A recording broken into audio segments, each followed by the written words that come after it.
যদিও সংসারে এই ৪ জন তবুও কাজ করে কুল নেই। ঘুম থেকে উঠেই ভগবানের সেবা, রান্না বান্না, ঘর পরিষ্কার করা করতে করতে এক পর বেলা হয়ে যায়। রাধে রাধে বন্ধুরা, কেমন আছো সবাই? আশা করি সবাই ভালো আছো, সুস্থ আছো। সকালবেলা থেকে আজকে ব্লগটা শুরু করছি। এই যে ঠাকুর ঘরে ভগবানের আরতি হয়ে গেছে। এখন ভগবানকে পরিষ্কার পরিচ্ছন্ন করে দিচ্ছি। একটু গোপালকে স্নান করিয়ে দিলাম। এখন বস্ত্র পরিধান করিয়ে তারপর ফুল দিয়ে সাজিয়ে নিচে যাব। তো প্রতিদিন ঘুম থেকে উঠেই আমাদের আগে স্নান করে ভগবানের কাছে চলে আসতে হয়, কারণ তমগুণে থাকি যখন আমরা ঘুমিয়ে থাকি, তারপর সেটা থেকে সত্যগুণে আসতে হয় স্নান করে। তো দেখো, এখন গাছে কয়েকটা ফুল ফুটেছিল, সেগুলো দিয়ে সাজিয়ে গুছিয়ে দিয়েছি, তুলসীপত্র দিয়ে দিয়েছি। আর এখন নিচে নিয়ে যাচ্ছি আরতি থালা বাসন নিয়ে। একটু ড্রাই ফ্রুট দিয়েছিলাম ভগবানকে, ড্রাই ফ্রুট দিয়ে সেবা দিয়েছিলাম। সকালে তাড়াহুড়ো থেকে মানে তেমন তো আর কিছু করা হয় না, ড্রাই ফ্রুট রেখে দিই ভগবানকে সেবা দেওয়ার জন্য। এটা আবার অনেকক্ষণ পর, প্রায় 8টা বেজে গেছে, জল বসিয়ে দিচ্ছি। এখন চালটা ধুয়ে তুলে দিলাম। বাদ বাকি যেসব সেবাগুলো থাকে, মানে জব করা থাকে, সেগুলো করে নিয়ে একটু জল বিস্কুট খাই, খেয়ে একটু বসি, তারপরে আবার রান্নাঘরে আসি। মানে 8টা বেজে যায় তখনই। আর অন্নটা বসিয়ে দিয়ে, এই যে কচুরলতি আগের দিন 2 আটি ছিল, সেইগুলো একটা একটা করে কেটে রেখে দিয়েছি। আর সেগুলো এখন ধুয়ে নিচ্ছি। তো 2টো আটি তো ছোটো চুবড়িতে ধোয়া হচ্ছে না বলে 2 জায়গায় করে নিলাম, 2 জায়গায় আস্তে আস্তে করে ধুয়ে নিচ্ছি। প্রভুজিকে একটু বাজারে পাঠিয়েছি নারকোল আনার জন্য। কচুরলতি নারকোল দিয়ে বেশ ভালোই লাগে। ছোলা ভিজিয়েছি অবশ্য, নারকোল যদি পাই তো খুব ভালো হয়, কচুরলতির মধ্যে দিয়ে দেবো। তো আনতে পাঠিয়েছি, দেখি যদি পায় তো নিয়ে দিয়ে দেবো, আর নইলে ছোলা দিয়ে করবো। কালো জিরে আর কাঁচা লঙ্কা ফোড়ন দিয়েছিলাম, দিয়ে এখন কচুলতিটা দিয়ে দিচ্ছি। এর মধ্যে ছোলা ভেজানোটা এখনই দিয়ে দেবো। একটু বেশি করে ছোলা দেবো, ভালো লাগে কচুরলতিতে। লবণ দিয়ে দিলাম, এটা চাপা দিয়ে রাখি, সেদ্ধ হয়ে যাবে। ওদিকে আরেকটা সবজি করব, কাঁচকলা, তারপরে আলু আর পেঁপে দিয়ে একটু রসা মতো করবো, বড়ি দিয়ে। আর আজকে ডাল করবো না, রসাটা করে বড়ি দিয়ে এই দুটোই সবজি করবো। আর প্রভুজি দেখি বাজার নিয়ে এসছে, নারকল পেলে তো খুব ভালো হয়। আমি একটু ওর মধ্যে সর্ষে বাটা দেবো, কাঁচা লঙ্কা তো চিড়ে দিয়েছি, আর দুটো বেটে দেবো, আর একটু আদা জিরে দিয়ে দেবো মানে কচুটার মধ্যে। আর এদিকে রসাটাও বানাবো বলে আটা কড়া বসিয়ে দিয়েছি। জানো তো, তাড়াহুড়ো থাকে, প্রভুজি আবার অফিস যাবে, আর একসাথে রান্না না বসালে একা হাতে তো মানে দেরি হয়ে যাবে, টাইমের মধ্যে দিতে পারবো না। আর আমার মশলাও দেওয়া হয়ে গেলো, জলও দেওয়া হয়ে গেলো, কিন্তু প্রভুজি এখনও বাজার নিয়ে আসেনি। ভাবলাম যে এসেছে, গাড়ির আওয়াজ পেলাম, কিন্তু না।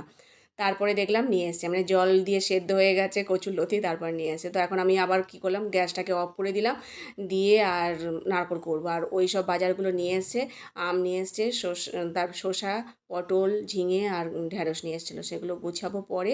আগে এই কচুরলতিটা অফ করে দিয়েছিলাম, এখন নারকোল কুড়ে আর এর মধ্যে দিয়ে দিয়েছি। আধখানা মতো মালা দিলাম। নারকোলগুলো 100 টাকায় 7টা মতো দিয়ে, 105 টাকায় 7টা দিয়েছে এখানে।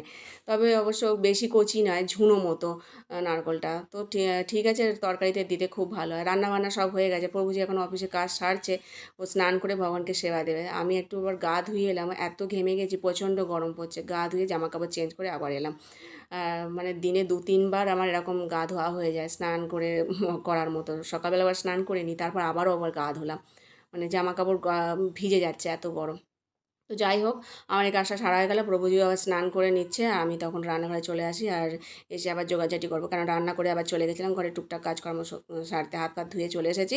এখন আবার এই আম, শসা এগুলো সব ভিজিয়ে রেখে গেছিলাম, সেগুলো এখন বানাবো। আর তরকারিগুলোকেও তো ঢালা হয়নি, যেহেতু আমি চলে গেছি, ভাবলাম যে বিছানাটা পরিষ্কার করে আসি। আর তারপর যদিও সংসারে এই কজন, তবু কাজ করে আমার কুল নেই। ঘুম থেকে উঠেই সেবা করতে হয়, তারপরে এই রান্না বান্না সব কিছু মিলে মানে একবার বেলা হয়ে যায়। তা এখনও তো ঘর দোরের কাজকর্ম পড়ে আছে, ভগবানকে সেবা দিয়ে প্রভুজিকে অফিস পাঠিয়ে তারপর আবার বাদবাকি কাজকর্মগুলো সারি। ছেলেমেয়েরা তো আজকে তো ছুটি আছে, আজকে যায়নি, তো ঘরেই আছে। আর এটা হলো শনিবার, তো শনিবারে আর গোবর কলেজ থাকে না, তবে সামনে পরীক্ষা, বেশি যাবে না, একবারে পরীক্ষা দিতেই যাবে।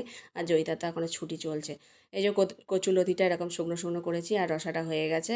পরিষ্কার টিপটাপ করে, মানে কোনো কিছু করার আগে আমি এরকম গুছিয়ে গাছিয়ে নিই, তবেই তো ভগবানের সেবা করা যায়, মানে টিপটাপ করার চেষ্টা করি। তো তরকারি ফরকারি কি অন্য হাঁড়িতে লেগে থাকলে সেগুলো দেখতে ভালো লাগে না, গুছিয়ে গাছিয়ে করি। তারপর ভগবানের ভোগে থালাটা এখন সাজিয়ে দিচ্ছি। শসা ওভেল করেছি, আর লেবু ছিল তো জানোই, লেবু আবার বানিয়েছি ভগবানের জন্য। আর এই যে প্রভুজি ভগবানকে সেবা দিয়ে দিয়েছে, আর আমও দিয়েছিলাম। আমগুলো এতদিন পর এই আম পেয়েছে। হিমসাগর তো পাওয়াই যাচ্ছিল না, তো পেয়েছে। আগের দিন বললাম না, অন্য একটা আম নিয়েছে, সেটা আবার তিতকুটে, সেটা ফেলে দিতে হলো। আর এত ঘেমে গেছি, মুখ চোখ খালি খালি ঘামছে, তো তিলক ফিলক সব মুছে গেছে। প্রভুজি খেয়ে দিয়ে চলে গেছে, আমি এখন ঘর ধরে কাজকর্মগুলো সারছি। তো প্রায় বেলা হয়ে যাচ্ছে অনেকখানি।